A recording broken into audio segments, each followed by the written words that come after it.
Oh, today I always Luigi. I always say "oh" at the beginning, and Oh, some people started to say, why do you do that? I hate it." So I don't know, guys, but I still do it. So, oh, we have a oh, fantastic guest today. He just came back from Egypt, and yes. but he lives in a very unpleasant place in Palma, in Mallorca, to be precise. I don't know if you are in the city or somewhere else. And I know Luigi for very long, but I think the best way is to let him introduce himself, the cool company is running today, and we take it from there. Just a minute, and then I take him for a spin. Sounds good. Oh, I say too. Riccardo, thank you for having me. I've been looking forward to this really cool concept that you have created. I live in Switzerland, to be precise, but Sorry. of course, I love the seaside. So I have a place in Mallorca, in Palma de Mallorca, where I am at the moment because the weather is fantastic. And I have been a big advocate of remote working for 10 years. So Before COVID, I before live what COVID. I preach. Absolutely. Far before Okay. COVID, far before COVID.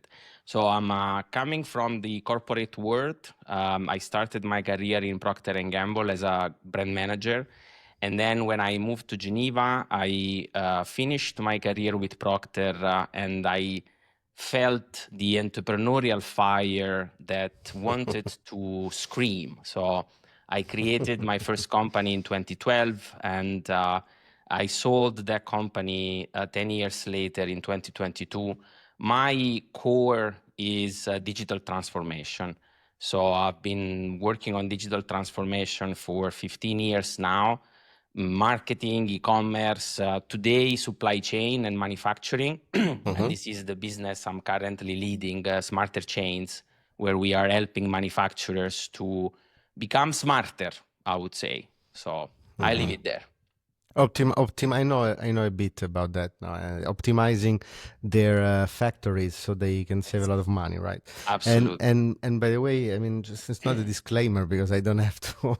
There is no disclaimer in this, but I also know Luigi's previous company that it is actually a consulting firm because we worked together, Wonderflow and his previous company, e-business institute, on some customers, some very very cool international customers. Fun Luigi, times. Fun I times. think my audience would be interested in knowing everything about your life, but unfortunately for you we have to spin the roulette. Let's do And it. let's go. Let's do it. Let's do it. Here we are. Ah, So so normally, even the most calm people do get a little bit anxious when I share the screen, but just let it go. Just say spin and stop whenever you like. okay, let's see what fate wants. Let's spin. Stop. Ah, nice, nice, Perfect, fantastic, perfect, perfect, perfect. perfect. I mean, I guess not normally I give a short explanation of all Yeah. those topics that come up. This doesn't really require a lot of explanation, but as a background information, those are all topics that I wrote down when in the 11 years that I was CEO. And I remember one of the first days after I started my company. We were still at the accelerator. It was 2014, like 11 years ago, literally. And a guy asked me. We were like six to 9 months down the road. We really just started. And I was there with my co-founder and CTO Giovanni. And a guy was interviewing us at the accelerator in Amsterdam, and he asked me, do you ever think about quitting? Mm. No, and I just started Mm. now, and then to just I naturally replied, I sleep with him, with my co-founder, in the same bed. So every time I wake up and I think about quitting, but that it was just the start. No, and then of course there's millions of different ways that you can, if you think about quitting, I mean, it could be something positive, or it could be something negative. You've quit with Procter? Yes. Don't Yes. know, maybe it was a different sensation, different state of mind or even emotion compared to when you quit the Business Institute. Yes. Yeah. Um, Yeah. how? I see how we can talk briefly about both, Hmm. because it's two If you different want, type if of you want to quitting. talk about something else that happened to you or how you see it, it's No, I also was good. I was thinking about the positive side of quitting, because sometimes quitting seems negative, but to me, Very quitting is good. not negative. And I think both my experience with Procter and with the Business Institute are positive quitting, you know? Uh-huh. So let's start briefly from Procter and Gamble. I worked in Procter for 7 years, and I became a brand manager. So that's the promotion in marketing. And at that time, I was 27. Mm-hmm. So I was at a point in my life where I was asking a lot of questions. What do I want to do when I grow up was the biggest question of all. And of course, in a corporate environment, you look at your managers, your director, your general manager, and I was looking at them and thinking, do I want to be them one day? So this question started to be maturing inside of me. And at the same time, I had these memories of my teenager years where I was experimenting with entrepreneurship a lot, playing small Okay. things here and there, the lemon stand that we always use as a metaphor. I was So you doing a lot always of lemon you stands. always wanted to be an Yeah. entrepreneur. Yeah, I Okay. always wanted to be an entrepreneur, but I didn't have any entrepreneur in my close circle or family. So I didn't have any reference. Procter was the most entrepreneurial corporation I would have thought of. And so the experience has been fantastic there. But when the time came, 27, got promoted, I achieved some success. I was doing a lot of digital transformation work inside Procter already. Mm-hmm. And to be honest, looking at people around me, I felt a disconnect. And I think this is, if I can use it as a learning, you need to start learning to understand your body sensations. Mm-hmm. Discover what your body is telling you. So if I was asking this question, do I want to be my general manager one day? And I feel into my body that there is a sense of tightness. Um, I wouldn't say repulsion, because of course it's a very prestigious job, but I feel a negative emotion, and I started listening to this. So I told myself, I'm 27, nothing to lose. I'm not married. I don't have kids. I don't have responsibilities financially. So what is there any better time than this one to change and quit? And I intentionally quit Procter and Hmm. Gamble. I did my financial planning, and I decided to jump ship, as we say. If you interview 100 people, Mm. and you ask them, would you quit a job at in a fantastic career, because I mean Yeah. you became brand manager at 27, which is Yeah. incredibly remarkable.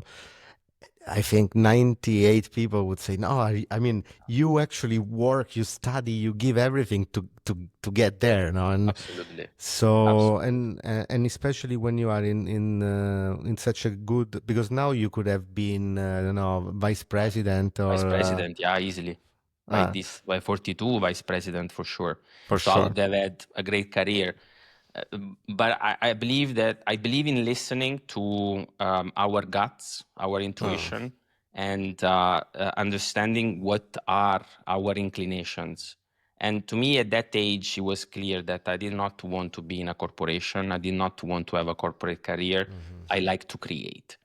And so I quit. That was my first big, difficult quitting, because, like people were asking you when you started your journey, after I started my entrepreneurial journey, the concept, the thought of quitting, yeah, was there because I was struggling for quite a few years, and the revenues are not the same, and the salary was definitely not the same. It took a while until I could pay myself what I was earning at Procter and Gamble in Switzerland, right? So quitting is a constant voice in your head, like, what are you doing? What are you doing? You know? I made a mistake. Maybe. And it's a roller coaster, especially at the beginning, up and down, up and down. But eventually worked. And so I built e-business institute. And 8 years later, this is like just before COVID, 2019, I started listening to my body again. And now I was going to see customers before COVID, we were doing a lot of face-to-face meetings. And every time I would go to see customers, I started having some physical pain. And at some point I was like, why every time that I am on the road, I start feeling these sensations in my body? And then it hit me. The company has grown. It's at a very good stage. I don't see businesses as babies. Some people think of business, this is my baby, my baby, my baby. Yeah, I yeah. never saw No. a business as a baby. And so it hit me, and I decided, okay, I want to experience a very important part of the entrepreneurial journey, which to me is exiting a business. You might say quitting a business because you are intentionally choosing Right. to exit a business. And so I made the decision of exiting EBI. And I would say to this day, some people still ask me, how could you leave your baby? But I intentionally left and closed the chapter with a It big was learning. also a very good moment to sell your business. Probably it was in a good moment, no, and so it was definitely good. But if I reflect this on myself, and when I started Wonderflow, it was a lot easier for me because I didn't have a fantastic job to quit. I was transitioning before my previous entrepreneurial experience to something unknown. And that thing became wonderful, but I really had nothing to lose. So I think it was a lot easier for me to do that. But when I decided to hire a new CEO in the company, which was ultimately January this year, now when I left my role, um, I mean, you can always, if you want, you can do that in everything. You can always look back and say, if I stayed, or if I didn't leave, or if I did something else, things could have been better. But the point is that if you stay and if you don't leave, you at a certain point one day will ask yourself the same question: what if I left? Now I Yes. would be doing incredible things. So I have learned myself not to look back and say, so I take quitting very seriously, but also very easy, because if you feel uncomfortable doing something, it's for sure better for you to change, because change, especially in English, is a word that comes that is very close to opportunity. It has a positive vibe. So I I'm absolutely with you. Quitting for me is positive. It's a decision, and I think it has brought me tremendous value. Yeah, and I think maybe we make a nice title of this video, a short, which is "Quitting is positive," and in fact, if you ask me, what I generally like almost everything, but there is one of the few things that I dislike, is all people that always complain about what their job is, what they do, and but they never quit. Yes. Yeah, if Yes, you the don't like it, eternal just quit. complainer, I call it. Exactly. So if you don't like something, at least I think entrepreneurs feel this way. If we don't like something, we want to change it. You We change it. can You change you it. change You it. you recreate it. Yeah. Fantastic. The art Yeah, of quitting. fantastic. Let's go again for another spin. Uh, Let's go. Spin it. why? Stop. Uh, Counterintuitive insight. counterintuitive insights. Mhm. Um, let me let me give you let me give you a bit of a background, because I spoke recently about this topic with another guest. Um, the first time when I wrote this down, um, it was for a very very different topic. It was not related to a company, related to a business. It was related to investing. I've always been intrigued by investing, and when I started Wonderflow in 2013, even before that, I was living in a house together with three different developers, and they taught me how to do the mining of Dogecoin. So we were actually doing the mining of the Dogecoin in 2013 with our laptops. So Yeah, it feels like a good different age. times. Good times. Now you need a power plant to Yeah, do that. yeah, And that got me into crypto. yeah, And I know you also are yeah. interested in that topic.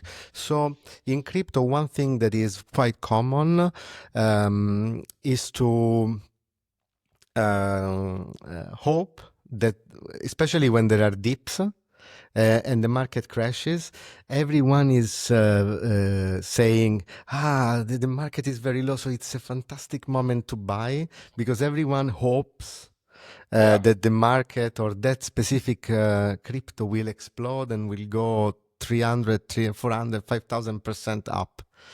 So one lesson that I've learned is that it is very important not to go not to go with the flow, and to take it as an insight that the market is or a specific coin is very very low, and expecting that it will go very high just based on hope, or because of common intuitive insights of the community. But I learned that it was, at least for me, a lot more important to build my portfolio, or my beliefs around what I would believe would happen, not on what I hope would happen. Mhm. And so, connected to this, there is one other topic in this roulette, that is um, when something drops in value by at least 80 or 90%, it's a lot more probable that it will not go back to previous highs. No, so but normally, if you follow typical people in group insight, you would say, it is very low, so you buy. So it's counterintuitive to believe Yeah, it's not a good moment to buy. yeah, You can talk about, you don't even have to talk about investing. You can talk about something that happened in the business or in your life that it would seem obvious, but it was not. yeah, yeah. I mean, crypto, absolutely. I'm with you, and it's been a fascinating ride. I think in crypto we have also another saying that when your butcher asks you to buy Bitcoin, it's time to sell. See, of course. Right? So that counterintuitive insight for me, what it means that very often insights that come from the masses, Hmm. insights that come from a high number of people might be taken to the opposite face value. So you need to be discerning, Hmm. especially in entrepreneurship, because very often as entrepreneurs, we have to do things that are counterintuitive. Sometimes let's take it on the investment side in a Mhm. company. So I bootstrapped a business institute, and of course the normal insight is to get some funding, to go and raise some money because you are a startup. So the standard approach for a startup is to go and raise money. Mhm. But the counterintuitive insight that I followed with my business is to understand whether you actually need funding or Mm-hmm. you can sustain yourself and bootstrap in order to retain control, retain leadership, decision making, and frankly, a journey that is certainly quite different and unique versus the journey of an invested founder. And both are Mm-hmm. valid. But the point of the counterintuitive insight is don't follow what popular opinion says, but understand rather if there is a different way to approach your business and to approach what you are doing. And But I believe today, sorry, Rick, I believe today no, with sorry. AI um, enabling so many businesses to automate so many tasks, we might be at a good point where this insight for new entrepreneurs could be very valuable. But how do you protect yourself from, let's say, if everyone is saying something, it's very easy to be, oh, sorry, I didn't stop sharing the screen. Sorry. Sure. Uh, if uh, if if everyone is saying something, it's very easy to fall in the trap to believe, this is the direction that I should follow. Uh, how do you protect yourself from this? So let's take it on crypto, Also, right? It's more fun. let's say on the crypto. Also, there is a. Before you answer, I want to ask this same thing to you. I had a fantastic guest, Vito Lomele, recently, and I asked him a question that I was asked during my first employee when I got my first job. I was an intern in 2008, and a person that then hired me told me, "Okay, you are on holiday." Did you hear that from Vito? No, no. Okay. Okay. So you said you are on holiday with your friends and you are at a train station and you can go you believe that so there you can catch only one train. It's the last train to go back to your other village, which is I don't know, 20 kilometers away, and there are just two trains. One goes north and one goes south. You are in this group of 10 friends. You believe that you have to take the train that goes north, and the others believe that they should take the train that goes south. What do you do? I go And north. this is connected to Counterintuitive insight. uh, Yeah, it's a funny one. I think it definitely resonates to the counterintuitive insight. I To me, I will go north. I will follow my instinct in this uh-huh. case, or my insight, or my intuition, or whatever. I might have had a hunch, whatever it is, right?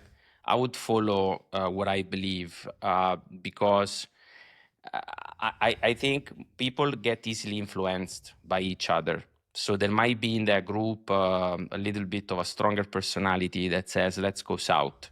Oh. And then everybody follows him. But if you feel something different because of whatever, it literally might be a gut feeling. Hmm. You might want to follow your instinct. Now, when it comes to Bitcoin, let's play on Bitcoin. It's by the way incredible because when I asked this question to Vito, knowing his personality, I thought he would go by on his own. And He when I asked followed. this question to you, I thought you would go with the group while Really? Okay. while he went with the group and you went on your own. Counterintuitive. It's completely counterintuitive. Uh, I mean, listen, I think for if you take the example of Bitcoin or crypto or Mm-hmm. investments and so on, I think that there is a little bit of experiencing that you need to do as well. And experiencing with crypto, for example, is that you don't sell.